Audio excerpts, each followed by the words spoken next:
All right, guys, welcome back. We are very excited here to have Evan Taylor and Daigle from Establish the Run. Just finished their workshop, Ask Me Anything, kind of talking about how the company was established and answering a bunch of questions. So, really excited to bring them on for this as well. Could you guys tell us? I know some of these questions we've kind of already covered, but how did you come up with the name Establish the Run? Yeah, that we just essentially put a lot of ideas into a chat, and this one was the one we picked. I think there was 1,000,000,000 whatever fantasy X names out there, and we just thought Establish the Run was kind of a funny football cliche, and also kind of had gambling connotations, which we wanted to be for hardcore people that were into gambling. It was Taylor's idea. Okay, thanks. And let's go kind of more into the poker piece. You guys, a number of you started in poker and then hardcore DFS players. Where do you see that? What's the similarity there? Why do you think there's so many people that are both poker players and DFS hardcore players? Yeah, I think that certain people really have a tendency to enjoy the sort of managing risk and sort of trying to find an edge in something. And those games are also complicated. Like it takes a lot of effort and strategy to do well. And it's not something where you can just like sit down and, you're not like flipping a coin or doing something that's totally random. You're actually using your sort of insights to get an edge. So I think there's just a lot of crossover for that reason. People don't want real jobs. And so also the people that have real jobs, we hope to help them live better lives. That's kind of what it always comes back to. So yeah, like Taylor said, it overlaps really well. Yeah. You guys do a really good blend of both the data science and the takes. Do you think that's similar to the poker piece where they're trying to find that edge? You're trying to read, you've got both the analytics and the probabilities and all that, and then reading people. Is it similar there too? Yeah, I would say you're operating in both with incomplete information, and some of this stuff is just purely math. Where in poker, there's like a certain amount of cards that can improve your hand, or a certain amount that won't, and that's sort of like a fact, and it's math based.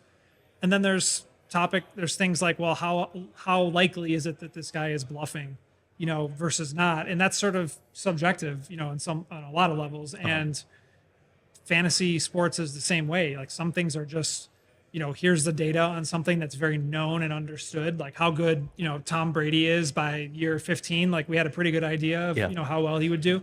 But there's rookies coming in, or there's injuries or things with lots of incomplete information. So you need an analyst to sort of make a judgment. And I think we try to blend those two things. I was going to say, I don't pretend to be any kind of a poker expert or anything, although I did make the final table at our ETR poker tournament. Came in 6th place out of 30. Nice. But who's counting? I was definitely counting. But they're both decision-making games, right? Like we're trying to make the best possible decisions. People talk about, process, that hopefully lead to the best results. With fantasy football, you got to make decisions. Who am I going to pick up? How much am I going to bid on this guy? Who am I going to draft? Just decisions after decisions after decisions, and in the end, theoretically, the best decision maker should win. I think that's probably also true at the poker table. Yeah, over the long term, for sure, right? And there's times what comes into it, injury risk comes into it, but if you have a good process, as a poker player, over time you're going to win more games than not. Same thing in fantasy. It's why we're a game of skill, right? Exactly. Yeah. We're in Chicago. This is where you guys are based. It's exciting to have you guys here. Got to ask question: Illuminati's or Giordano's? Pequods. Yes, that's the answer. That is the correct answer. My family's eating the Malnati's tonight, and I'm perfectly fine with it. But I would take Pequod's number one. The butter crust is good, But Pequods it's not touristy. Like Al Cheval, everyone thinks it's touristy just because you like it. It's not overhyped. It's amazing. I understand it's talked about by everyone, but it's talked about for that reason because it's amazing. Now I know why you and Jeff are so close because Yes. yeah, he would go to Au Cheval every night if he could. I'm Illuminati's as well, but I don't know Pequods, so awesome. What is FSGA meant to you guys? You know, going from a startup to like one of the biggest brands in the industry. Like, how has it helped? Yeah, I mean, I've actually been coming to these since like 2010 or 11, somewhere around there, a previous business, and have always enjoyed getting a chance to interact with people that I, sort of serendipitously that I wouldn't have known or met. And it's a relatively small industry, and sort of getting to know everyone in it is very possible if you come here. And I think, as we've grown, it's cool to have, been on the stage at this year, whereas that's never happened before. But yeah, it's great. It's a great organization. Extremely valuable networking tool. I mean, the first time that I came, I knew everybody, and then I got to actually know them in real life, which goes a really, really long way. And then you see them again.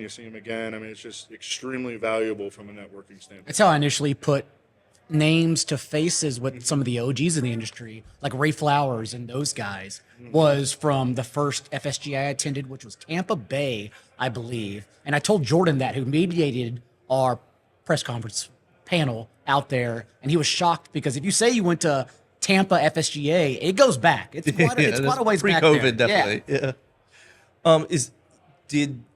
Is that how you guys kind of got to know each other? Like when Evan, you were at Roto Worlds, and Taylor, I don't know the business that you were doing with FSGA before that, but is that how you guys kind of met through FSGA, or was I actually met Taylor on Twitter because he was tweeting me about like my Rashad Jennings ranking was way too low.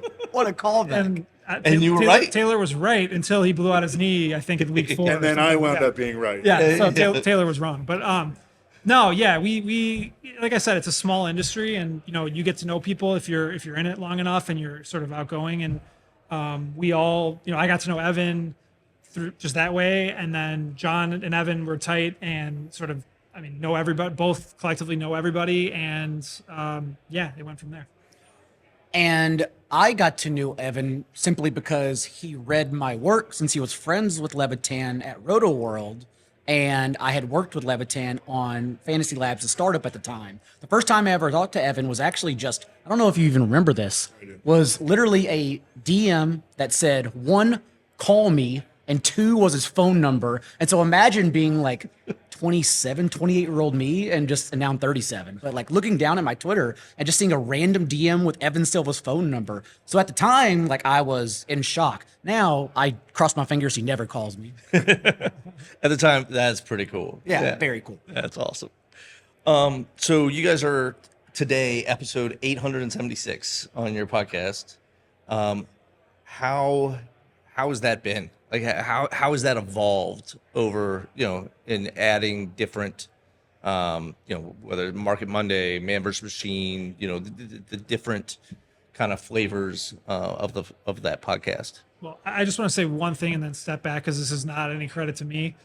That's a testament to Adam and Evan being prolific content creators that are at the top of their game, to be able to put that many episodes out that people care across different types of topics within fantasy football year round. And that's just the result of it. A lot of episodes and a lot of fans. So Evan probably has more to say than me, but hats off to those guys. I'm just glad that people like to listen to us. Sometimes I think, like, why do these people like to listen to us so much? And it's not even the sports takes. It's like other stuff. And I don't know. But we've been doing it so long that we've built up a lot, a really strong base. And I feel privileged, and I'm very happy that people like to listen to us, period. It goes to a credit to y'all's idea generation, really. And we understand that for even all the takes we've ever had, right and wrong, people still latch on to our personal lives, the stories we tell more so than anything. Like Levitan, the first comment he'll get, it won't be all the work he's done and grinding his bones to get to this point. It'll be about gender labs every single time someone talks to him. And Silva and I, like no matter what we do, it'll always get brought up in the past how during the pandemic we lived together and the arguments about the AC and things like that always. And so people just latch on to our characters, and that's not forced. That's just like we're just genuine. Like we just be ourselves. That's it. How long did you live on this couch? It wasn't a couch. It's long story, but it was a year. It was meant to be. At the time, I was working with NBC, working from home strictly. The pandemic, there are no rules. You're trying to figure out life. So I thought I'm gonna be a nomad since I was a traveler, a big hiker and long distance runner at the time. And I went to Chicago to see Silva for 48 hours. It became 1 year in his upstairs bedroom, and he slept in the basement. So yeah. That's awesome. That's a whole nother podcast, whole nother thing. Yeah. We'll go deep. But I think what you hit on was something that Taylor talked about in your panel was it comes down to trust, right? Because even when you guys were putting out the picks and you guys started 0-18, which is amazing. I mean, like people don't understand like that's hard to do. Yeah. It's just as hard to go 0-18 as 18 for 18. Right. So that's impressive. Thank you, I think. Yeah.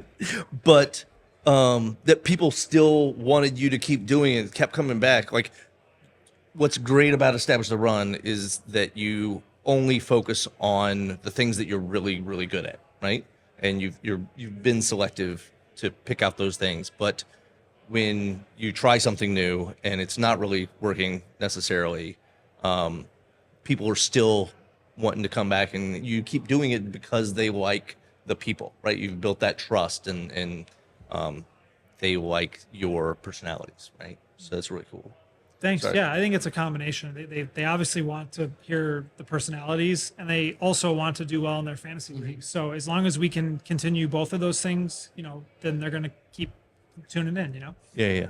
All right. Well, we're just about out of time. Wanted to ask one quick question. Big NFL news came today, and it is a Monday. So I don't know if this is going to be on Market Monday episode that's going to come out, but how does the Jonnu Smith trade?